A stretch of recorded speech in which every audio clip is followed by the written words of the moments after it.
लोकसभा चुनाव के बाद अब उत्तर प्रदेश की 10 विधानसभा सीटों के होने वाले चुनाव में सभी राजनीतिक दलों की बड़ी परीक्षा होगी। पहली बार इतनी अधिक सीटों पर एक साथ उपचुनाव होने जा रहे हैं और सभी राजनीतिक दल अपना दमखम दिखाने के लिए तैयारियों में जुटे हुए हैं।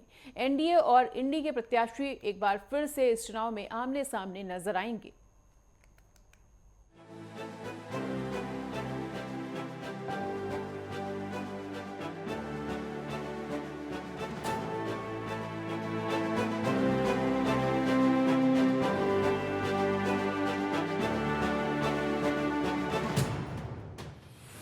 लोकसभा चुनाव खत्म हो गए हैं, लेकिन चुनावी नतीजों ने बीजेपी को ऐसा जख्म दिया है जिसे भरने में लंबा वक्त लग जाएगा।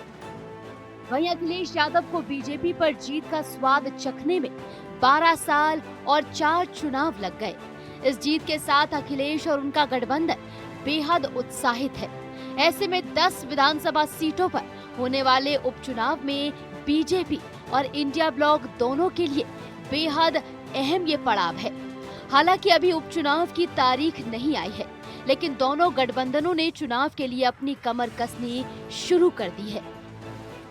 बीजेपी के राष्ट्रीय संगठन महामंत्री बीएल संतोष हार की समीक्षा के साथ साथ इन 10 सीटों की तैयारियों का जायजा लेने लखनऊ पहुंचे हैं।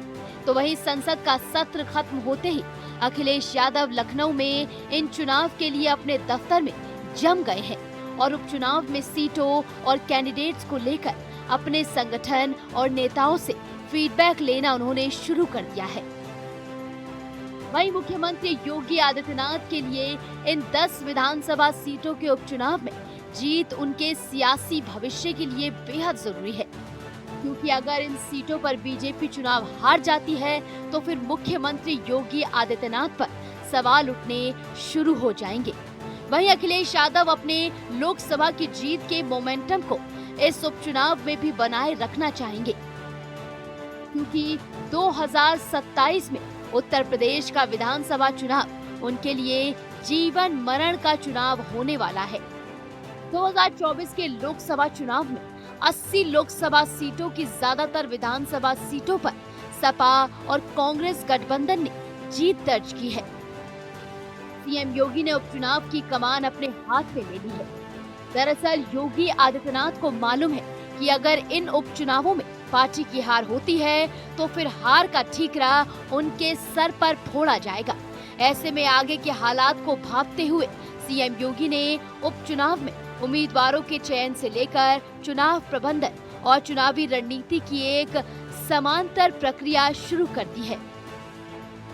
ऐसे में आगे के हालात को भांपते हुए सीएम योगी ने उपचुनाव में उम्मीदवारों के चयन से लेकर चुनाव प्रबंधन और चुनावी रणनीति के लिए एक समानांतर प्रक्रिया शुरू कर दी है।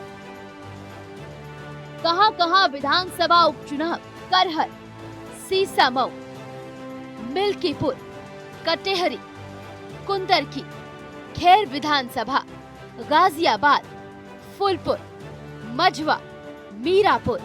मुख्यमंत्री ने अपने 15 मंत्रियों को बुलाकर 10 विधानसभा सीटों पर होने वाले उपचुनाव के लिए प्रत्याशी चयन को लेकर एक टीम बना दी है।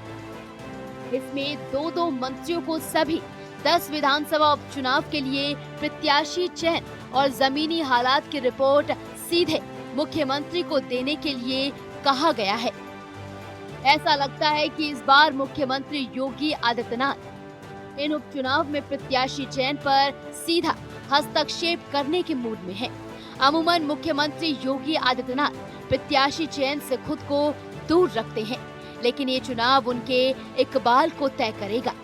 इसलिए सीएम योगी इस चुनाव में अपनी ताकत झोंकने के पहले प्रत्याशियों को लेकर बेहद संजीदा दिखाई दे रहे हैं और इंडिया गठबंधन भी उपचुनाव में कोई भी कोताही बरतना नहीं चाहती।